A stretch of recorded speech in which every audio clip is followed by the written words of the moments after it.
یہ تو حقیقت ہو گئی جو دکھائی پڑ رہا ہے، جو جوس کے شکل میں آپ کے سامنے آ. اب رہی جو ہے ہار، تو یہ ہار اور تر ہے. ایک موٹی موٹی آپ کو بات ذہن نشین کر لینا چاہیے. وہ ایسا نسخہ آپ کے سامنے ہم پیش کرنا چاہتے ہیں جس میں کبھی دقت آپ کو نہیں ہوگی. کچن میں جتنے بھی مسالے استعمال کیے جاتے ہیں ان کو گرم مسالے کے نام سے ہم جانتے ہیں. ہر ماں بہن کو، بیٹی کو یہ اچھی طرح سے کہ گرم مسالے میں کالی مرچ نہیں ہے، دھنیا نہیں ہے، یہ نہیں ہے، وہ نہیں ہے. تو ان کا بنیادی مزاج گرم ہوتا ہے. اب اس کے بعد سوال اٹھتا ہے کہ یہ خشک ہیں یا تر ہیں. یہ آپ جو ہے جس کا عرق نکالا جا سکے وہ تر ہو جائے گا، اور جس کا عرق نہیں نکالا جا سکے وہ آپ کو خشک ہوگا. مثلا سیاہ فلفل جس کو آپ کالی مرچ کے نام سے جانتے ہیں، اس کا کبھی بھی جوس ایکسٹریکٹ کرتے ہوئے کسی کو آپ نے نہیں دیکھا ہوگا. تو یہ گرم اور تر قطعا نہیں ہو سکتی، یہ گرم اور خشک ہوگی. تو میرے کہنے کا جو خلاصہ ہے کہ جو لفظ آپ سنتے ہیں، کتابوں میں پڑھتے ہیں، دیکھتے ہیں، ان کو عملی طور پر آپ پریکٹیکلی زندگی میں کیا ہو رہا ہے اس پر اگر توجہ دے دیں گے تو یہ آپ کا مفردات یا کوئی بھی علم بائیں ہاتھ کا کھیل ہو جائے گا. صرف ہم سنتے ہیں، سن کر کے خاموش ہو جاتے ہیں، اپنے ذہن کو اپنے عملی زندگی سے اس ادویہ کو جوڑتے نہیں ہیں جو ہم قدرت میں دیکھ رہے ہیں. Nature is the biggest laboratory. اگر اس قدرت کے خزانے پر ہم نظر ڈالیں تو تمام لا تعداد شمار میں ادویہ ہیں اور ان کے کارنامے ہیں. تو آج ہم افعال کی بنیاد پر آپ سے گفتگو کرنا چاہیں گے.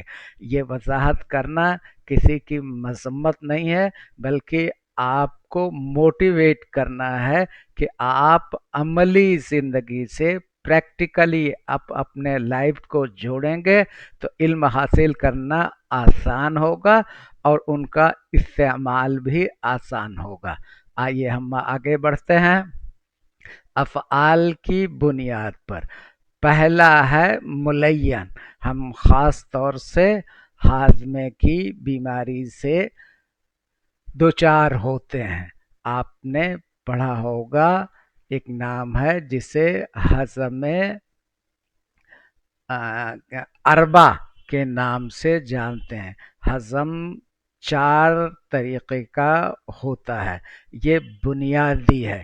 جب سوئے ہضم کہا جائے تو 4 اعضوں کا سوئے عضو ہوگا، کیونکہ پہلا ہضم میدی، معدہ میں ہونے والے ہضم کے مراحل.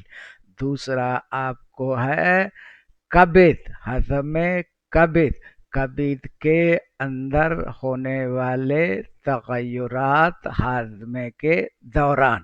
تیسرا ہے ہضم عروق، یعنی یہ کھانے کے اجزاء چاہے فیٹ ہو، وٹامنس ہو، منرلس ہو، پروٹین ہو، کاربوہائیڈریٹ ہو، ان کا انضباب سیدھے خلیات کو نہیں ہو پاتا، اس لیے یہ ٹرانسپورٹ کیے جاتے ہیں خون کے زیر اثر. یہ خون میں مل جاتے ہیں اور پھر اس کے بعد ایک مقام سے دوسرے مقام پہ جاتے ہیں، اور اس کے بعد جو آپ کا قلب کا ایورٹا ہے، لیفٹ وینٹرکل، لیفٹ آرکل، لیفٹ وینٹرکل اور لیفٹ وینٹرکل سے جو خون ہوتا ہے